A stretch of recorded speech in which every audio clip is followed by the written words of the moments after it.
and I want to be very clear, a home, a school, a hospital that hosts terrorists is not a home, is not a school, and is not a hospital. It's a terror base. And as such, if they're shooting rockets at us from there, we will retaliate back.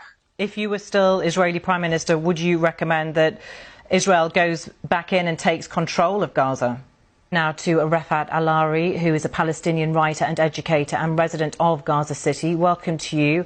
Tell us what's happening where you are.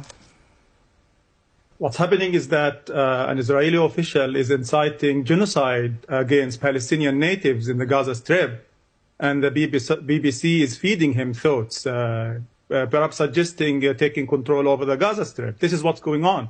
The Western mainstream media is being complicit, whitewashing Israeli crimes. I think you'll find that there were questions, quite legitimate questions, to be asked of a former Israeli Prime Minister. I'd love to know what's happening there where you are, sir. The war criminal before me was suggesting bombing schools and homes and hospitals, and you said not a word to push back against that. Anyway, he was talking about if there's Hamas militants in those buildings, I think, for clarification.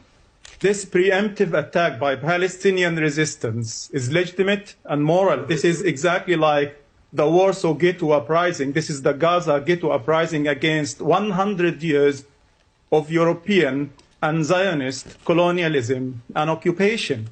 Why do Palestinians have to pay the price for European racism and anti-Semitism and Nazism?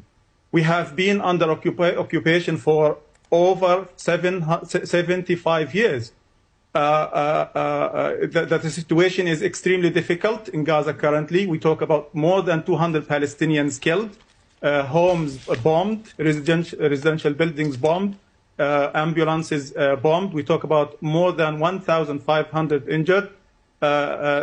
This comes in a context of destruction and annihilation against Palestinians, not only in Gaza, but in the West Bank, in Jenin, in Hebron, in Nablus, in Jerusalem, against Muslims and Christians in occupied Jerusalem. So what's going on is that Palestinians expectedly reacted preemptively to Israeli terror, Israeli occupation.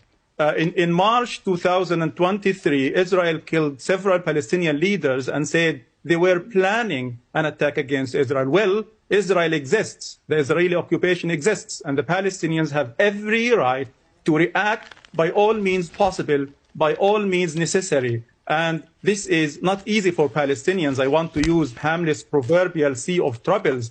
We know Israel is going to kill us anyway. We are starving, we are being besieged, we are being dispossessed, we are being displaced. We know all of these.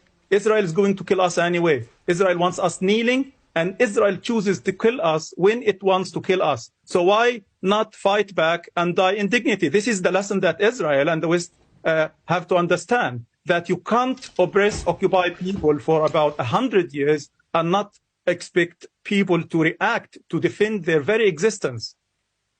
How much support does Hamas have there? This is not about Hamas. If you frame this as Hamas, this is about 12 million Palestinians in Gaza, in the West Bank, in Jerusalem. It's not me framing this as Hamas. Hamas have launched these attacks on Israel. Of course, yeah, and the attacks against military bases. Israel is using its third-class Jews in Kibbutzim near Gaza as human shields, and you have seen the videos, and you didn't also push back against that. Most of the captives were soldiers, some of them taken literally from inside their tanks.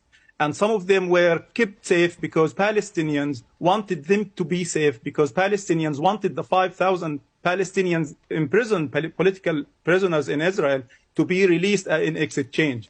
But the support here is popular, even from factions belonging to Fatah, Islamic Jihad, leftist factions. They participated in these preemptive, legitimate and moral attacks against Israeli military posts, against Israeli tanks. You've seen the tanks, you've seen the Israeli military, and even the civilians, they were treated honorably, they were respected. There were videos of Palestinian freedom fighters telling those Israeli civilians that we're not going to kill you, although these are settlers living in populated areas.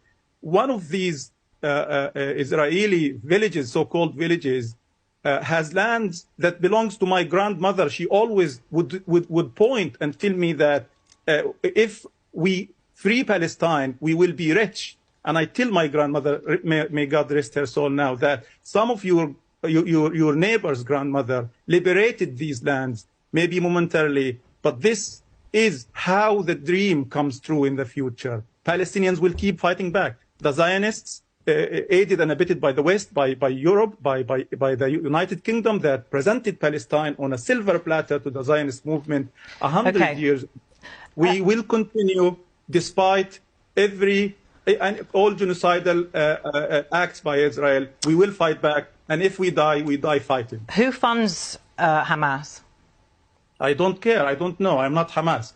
These soldiers are the Hamas fighters, and other Palestinian freedom fighters are modestly armed. If you've seen the weapons they're carrying, they have very fired little. Thousands of rockets into Israel today and continue to do so. Where do you think those rockets come from?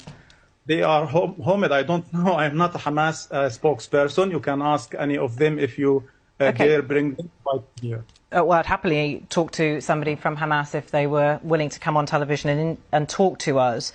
Because the concern amongst many is that Iran actually funds Hamas and other prescribed terrorist organisations, Palestinian prescribed terrorist organisations, and they're actually using them for their own ends to foment problems in the Middle East, to try and prevent Israel making alliances with other Middle Eastern countries.